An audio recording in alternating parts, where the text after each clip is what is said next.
महाराज जी, आपके चरणों में कोटि कोटि प्रणाम।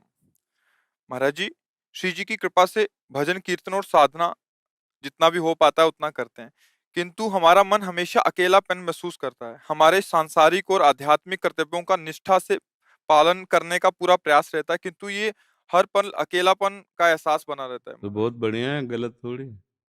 अकेलापन ही तो अच्छा है।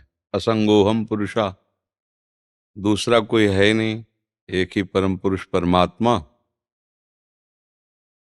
अब दूसरा भाव से प्रकट किया जाता है। यहाँ सब अभाव है जगत में, यहाँ भाव टिकाना, धोखे में फंस जाना है। तो ये भजन का फल है कि आपका मन अकेलापन अनुभव करता है। अच्छा है, इससे और बढ़े। गिरा अरथ जल बीच सम कहियत भिन्न न भिन्न, बंदो सीता राम पद जिनय परम प्रिय खिन्न। खिन्न माने कुछ अच्छा नहीं लगता, कोई अपना नहीं है। और यही वैराग्य की तरफ गति होती है। और जब वैराग्यवान भजन करता है तब अनुराग प्रकट होता है। अभी तो भजन राग का नाश करेगा, अभी तो भय भी पैदा करेगा मन। अभी आपको भयभीत कर देगा कि भगवान के मार्ग में नहीं चलना चाहिए, ऐसा भयभीत कर देगा। तो सत्संग के द्वारा इस भय का नाश होता रहता है। अगर साधु संग मिल गया तो इस भय विषाद से ऊपर उठ जाओगे। जहां राग नष्ट हुआ और अनुराग प्रकट हुआ, फिर अकेलापन खत्म हो जाएगा। क्योंकि अब फिर आराध्य देव की परिकर में उसका अपनापन होने लगता है। फिर तो दिव्य चिदानंद भाव में फिर ये शिकायत खत्म हो जाएगी। फिर तो छिन छिन बिहरत संग, छिन छिन निरखत प्रेम भरी। अपने लाडले अत्यंत प्यारे आराध्य देव के साथ प्रतिपल रहता है वो भाव से, उन्हीं में आनंद में डूबा रहता है। उसको थोड़ी रहता मैं अकेला हूं। अच्छा है, पहले अकेलापन ही अच्छा है। अकेलापन कहीं विषय में ना फंसा दे, बस ये ध्यान रखना। क्योंकि अगर इसी को आप प्रधान करते रहे तो मन की वृत्ति के अनुसार माया भेज देगी। फिर आपको लगेगा इस व्यक्ति से, इस शरीर से, इस पदार्थ से, इस पदवी से मेरा अकेलापन दूर होगा। फिर तो भ्रष्ट हो जाओगे, फिर गिर जाओगे परमार्थ से। अकेलापन सुरक्षित रहना चाहिए। एकश्चरति चित्त मनंत इसे, अकेला अपना भाव अनुभव करे और चित्त को प्रभु में लगा दे तो परमार्थ का स्वरूप आ जाएगा। अगर ये अकेला किसी व्यक्ति और विषय के अभाव में है तो उसकी पूर्ति होते ही तुम भ्रष्ट हो जाओगे। मतलब भ्रष्ट का मतलब अपने लक्ष्य से गिर जाओगे। तो ये सुरक्षित अकेलापन बचाओ।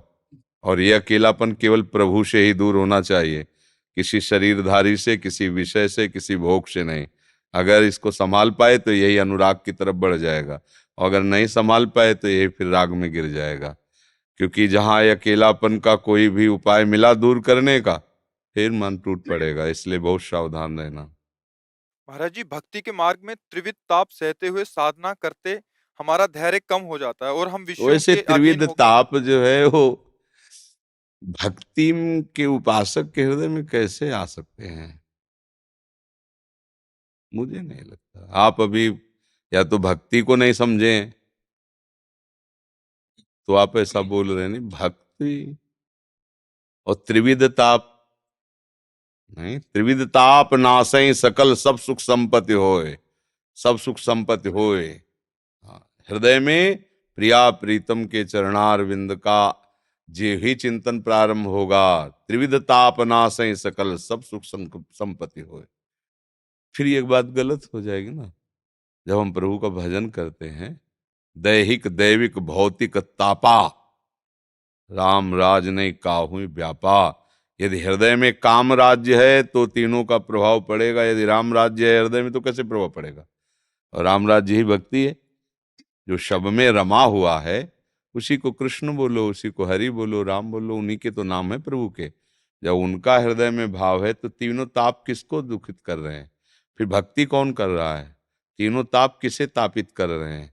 ये फिर बड़ा इसमें भेद पैदा हो जाएगा। अभी क्या हम लोग भक्ति में प्रवेश नहीं पाए। नहीं तो भक्ति ऐसी सामर्थ्यशाली है, कहीं किंचन मात्र भी कोई भी प्रकट में भी ताप नहीं छू सकता उसको। आएंगे, ऐसा नहीं कि नहीं आते, ये हम नहीं कहते, आते हैं, पर व्यापते नहीं है। काहू ही व्यापा, वो व्यापते नहीं है। जो भगवान का भक्त है वो हंसते हुए तीनों तापों को सह के निकल जाता है। अगर इन तीनों तापों के सहने की सामर्थ्य न हो, तीनों तापों से बाधित रहे, फिर भक्ति का मतलब क्या रह गया? भाई अंग रक्षक है और वही हमें पीट रहा है, तो अंग रक्षक किस काम का? इसका मतलब यह तो अंग रक्षक नहीं है, वो कपटी है। अगर अंग रक्षक है तो हमें पीट कैसे रहा है? वो तो हमारे बचाने के पक्ष में है। या तो अभी भक्ति जागृत नहीं हुई। अगर भक्ति जागृत हुई तो तीनों ताप उसे व्याप नहीं सकते। आने की बात अलग, कोई भी आ सकता है, काम आ सकता है, क्रोध आ सकता है, विपत्ति आ सकती है, रोग आ सकता है, लेकिन व्यापेगा नहीं। उसे आदि दैविक, आदि भौतिक, आध्यात्मिक के किसी भी तरह का ताप उसे स्पर्श नहीं करता, जो भगवत भक्ति से युक्त हो गया है। अब भगवत भक्ति का एक प्रधान लक्षण केवल समझ लो, निरंतर नाम जप। अब इसी की कसौटी में अपने को कस लो, सब ठीक हो जाएगा।